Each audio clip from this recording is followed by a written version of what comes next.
오늘은 조금 민감한 주제이기도 하지만 사실 누구나에게 일어날 수 있는 마음을 가지고 이야기를 해보려 해요. 나는 절대 바람 안 펴. 이렇게 말하는 사람과 배우자가 있어도 다른 사람한테 설레는 그런 마음이 들 수도 있지 라고 인정하는 사람. 누가 더 실제로 바람을 피울 확률이 높을까요? 마음의 관점에서 보면 절대 안 해 라고 강하게 부인하는 사람일 가능성이 더 높아요. 절대 안 해는 높은 확률로 절대 하게 되어 있어요. 왜냐하면 그 안에는 그 마음이 올라오는 게 너무 두려워서 무의식이 강하게 막고 있기 때문이에요. 막을수록 이 눌러놓은 에너지가 더 이렇게 크게 튀어나오기 쉽거든요. 그래서 절대라는 말은 이제 꼭 필요한 때는 어떤 것을 강조하는 의미로 쓸 수 있지만 되게 이 마음의 관점으로 봤을 때는 내 안에 분명히 존재하고 있는 것이 두려워서 강하게 부인하거나 부정할 때 많이 쓸 수 있는 말이기도 해요.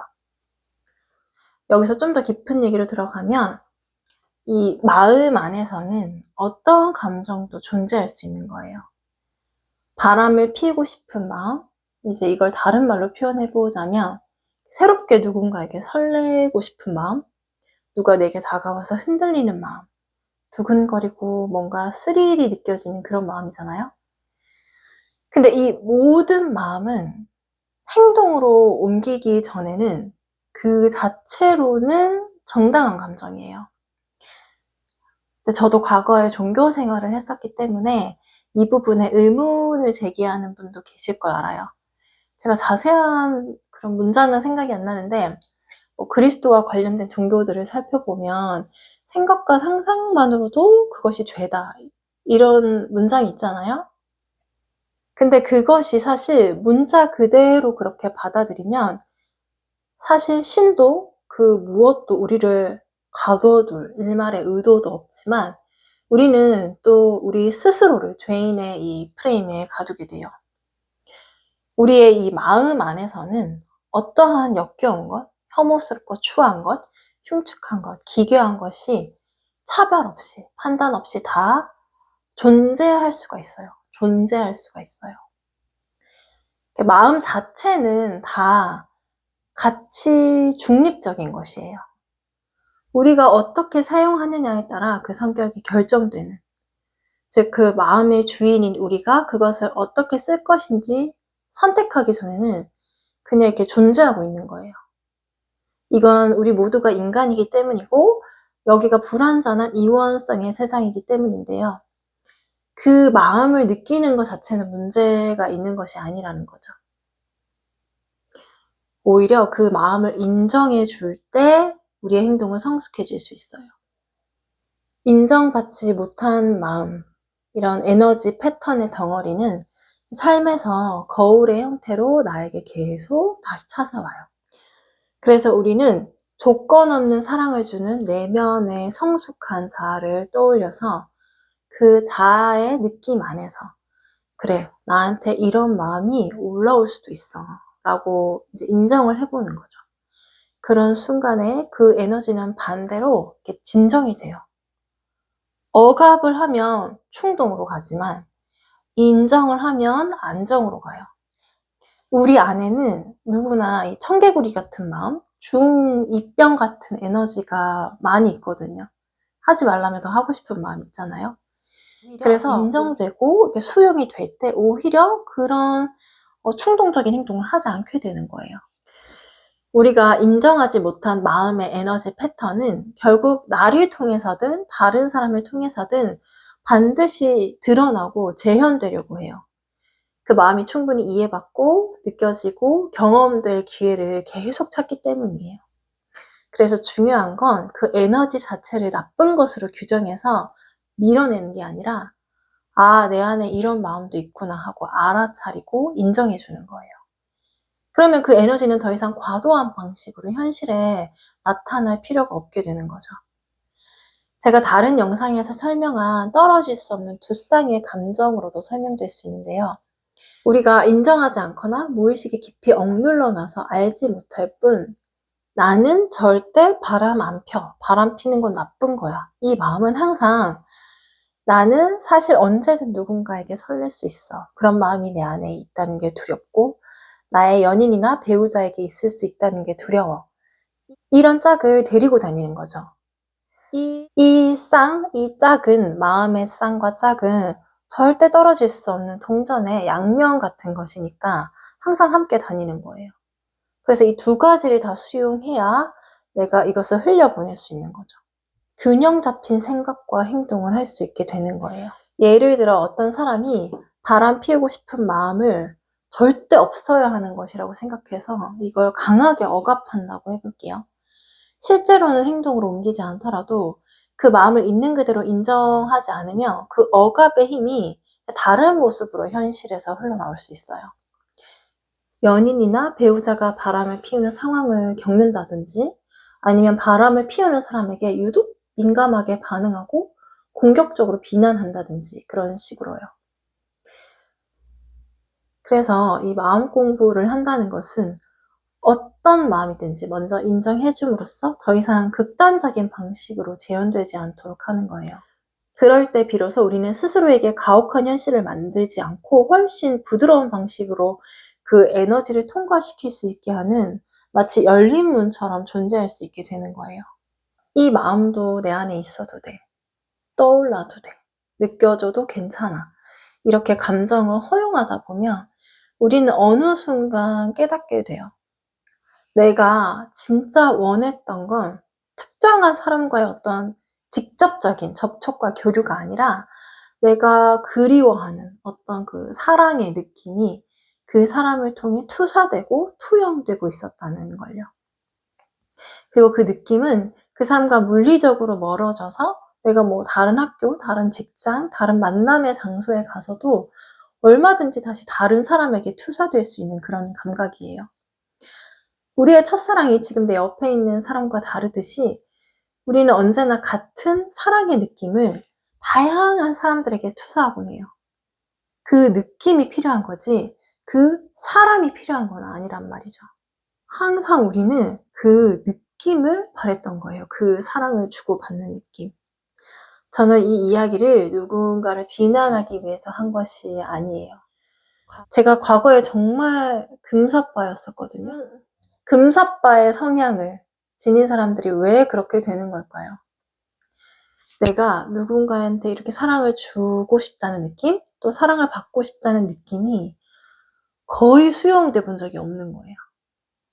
우리가 이렇게 너무 정말 철저하게 수용받지 못하고 인정받지 못한 마음은 막 이렇게 아무 데서나 다 투사로 일어나요. 이 마음이 인정받기를 원하니까. 그러니까 이 마음이 정말 인정받고 싶은 마음이 이렇게 극에 달했을 때는 이제 마구잡이로 그리고 높은 빈도로 높은 강도로 내 삶에서 나타나는 거예요. 사랑받고 싶고 사랑 주고 싶고 그런 마음을 수용하고 인정받았던 경험이 정말 부족하니까 그걸 아무한테나 마구잡이로 투사했던 거죠. 저도 지금 결혼을 했고 남편이 있지만 누군가에게 설렘을 느낄 수도 있는 거예요. 그 마음을 그냥 인정하는 거예요. 제가 이런 마음을 느낄 수 있다는 걸 스스로 인정했을 때 다른 사람도 그럴 수 있다는 걸 내가 수용할 수 있게 되는 거죠. 과거의 그런 저, 그리고 예전에 저와 동시에 여러 여자를 사랑했던 그런 분들, 우리가 예쁘고 아름답고 멋지고 잘생긴 연예인을 보면 설레고 하는 그런 마음들, 좋아하는 그런 마음은 자연스럽게 인정하잖아요. 이제 마치 그런 식으로 바라보는 거죠. 좀 결이 다르긴 하지만.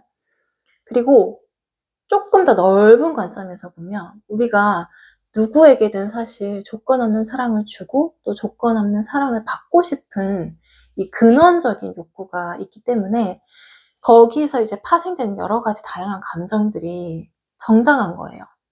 다만 내가 가까운 사람한테서 그런 걸 느낄 때는 내가 물리적으로 또 감정적으로 육체적으로 뭔가 할 수 있다는 유혹이 좀 더 강하게 있고 투사가 조금 더 심화돼서 일어나기 때문에 행동을 촉발할 수 있는 위험 요소가 존재하고 있긴 해요.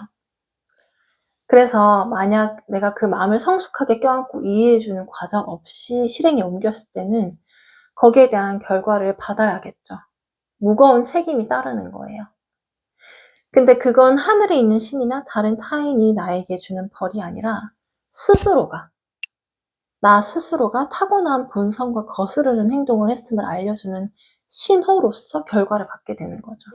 내가 선택한 행동에 대한 결과가 늘 있고 거기에 대한 책임을 내가 가까운 미래든 먼 미래든 반드시 책임져야 하는 순간이 온다라는 걸 꼭 기억해야 돼요. 여기서 조금 다른 맥락의 이야기로 죄책감과 수치심은 실제로 우리를 보호해주는 기능이 있다라는 점을 이야기하고 싶은데요. 내가 연인이 있고 배우자가 있는데 어떤 사람에게 설렘이 느껴진다면 우리가 최소한의 양심이 살아있는 사람이라면 바로 이 죄책감과 수치심이 올라오죠. 이럴 때 사실 우리가 나쁘다고 생각하고 우리 안에서 이 없어져야 한다고 생각하는 부정적인 감정이라고 판단했던 이 죄책감과 수치심의 긍정적인 기능이 부각돼요. 이 감정들은 멈춰. 이건 행동으로 가면 안 되는 행동이야 하고 우리를 안전하게 이렇게 지켜주는 기능을 해요. 우리가 어떤 좋은 느낌을 사실 다 계속 붙잡고 싶어 하는 마음이 있어요. 그래서 그런 유혹에도 쉽게 넘어가는 거고요. 하지만 이제 살면서 내가 그런 좋은 느낌, 부정적인 느낌을 수용하고 인정하는 연습이 되다 보면 그 어떠한 느낌, 좋은 느낌, 나쁜 느낌 다 관계없이 영원히 머무르지 않아요. 계속 흘러가고 계속 떠나가요. 지금 당장 그 사람이 없으면 죽을 것만 같죠. 너무 좋죠. 절대 영원할 수 없어요. 절대. 정말 아셔야 돼요. 그 감정이 길면 몇 년이겠죠? 그리고 이제 곧이어 우린 거기에 대한 결과에 대한 책임을 지게 되겠죠. 그게 당연한 순리고요.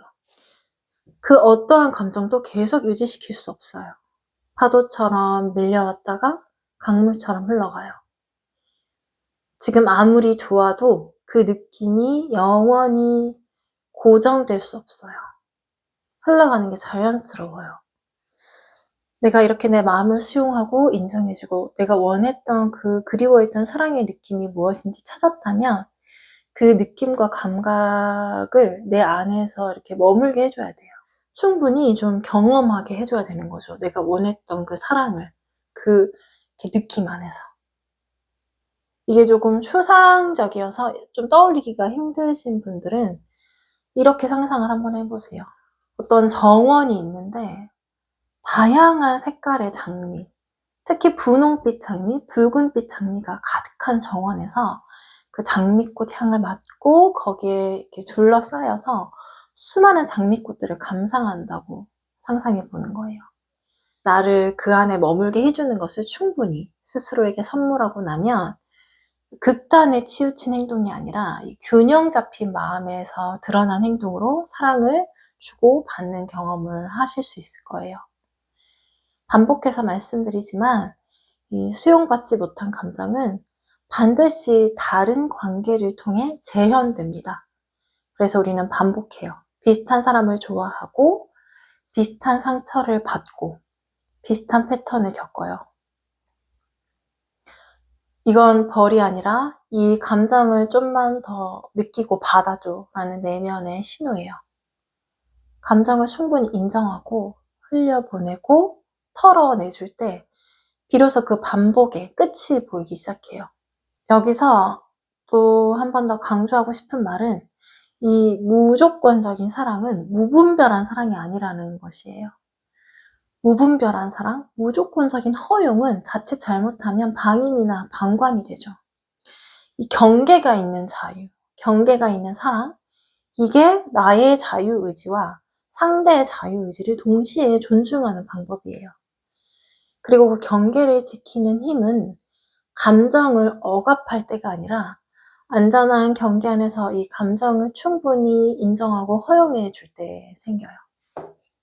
이렇게 오늘은 조금 색다른 소재로 마음에 대한 이야기를 해봤는데요.